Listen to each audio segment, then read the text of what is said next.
튀르키예 남부 타우루스 산에는 철 따라 산을 넘는 두루미들을 노려 독수리들이 진을 치고 살았다고 합니다. 두루미가 워낙 시끄럽게 울어대는 새여서 손쉽게 잡아먹을 수 있었던 것이죠. 그런데 노회한 두루미들은 무사할 수 있었습니다. 소리를 내지 않으려고 부리에 돌을 물고 산을 넘었던 덕분입니다. 나이 들수록 분별 있게 입을 무겁게 하라는 우화 타우루스의 두루미입니다. 17세기 로마 서정 시인 구이디가 교황의 설교집을 라틴어로 출간하는 책임을 맡았습니다. 첫 책이 나오자 교황에게 바치려고 가던 길에 이렇게 한 글자가 빠진 것을 발견했습니다. 그는 오자 한자의 충격을 받아 그 자리에 쓰러져 숨졌다고 합니다. 자세히 살피지 못한 책임, 불심지책을 목숨으로 갚은 것이죠. 군자는 잘못을 자기에게서 찾고 소인은 남에게서 찾는다는 공자 말씀을 떠올리게 합니다.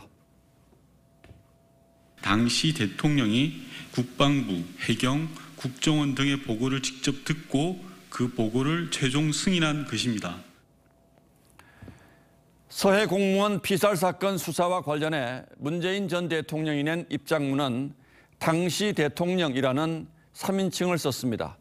하지만 최종 승인했다는 대목에서는 얼핏 자신의 책임감 내지 책임을 거론하는 듯한 어감도 느껴집니다. 그러나 그뿐 모든 것을 부인하고 부정했습니다. 정권이 바뀌자 부처 판단이 번복됐다. 정보와 정황은 달라진 게 전혀 없는데 결론만 정반대가 됐다고 했습니다. 하지만 그것은 억지로 뒤집은 번복은 아닐 겁니다. 새 정부에서 전 정권의 부처 판단이 왜곡됐던 경위를 추적하고 밝혀내는 진실 찾기의 결과로 봐야 할 겁니다.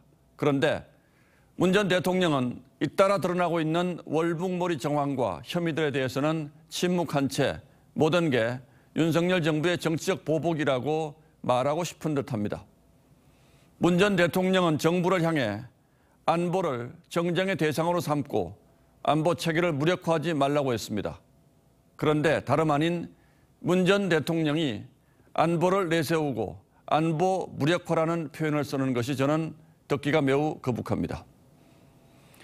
문 전 대통령의 퇴임 후 첫 메시지는 북한이 휴지처럼 구겨버린 남북 군사 합의를 존중하고 지키라는 것이었습니다. 서해 사건과 관련한 감사원 서면 조사는 무례한 짓이라고 단칼에 거절했습니다. 풍산개 키워준 것에 고마워해야 한다. 이제 그만들 하자고도 했죠. 그리고 이번엔 분별 없는 처사를 멈추고 도를 넘지 말라고 했습니다. 잊히고 싶다면 먼저 잊을 수 있게 해줘야 하지 않겠습니까?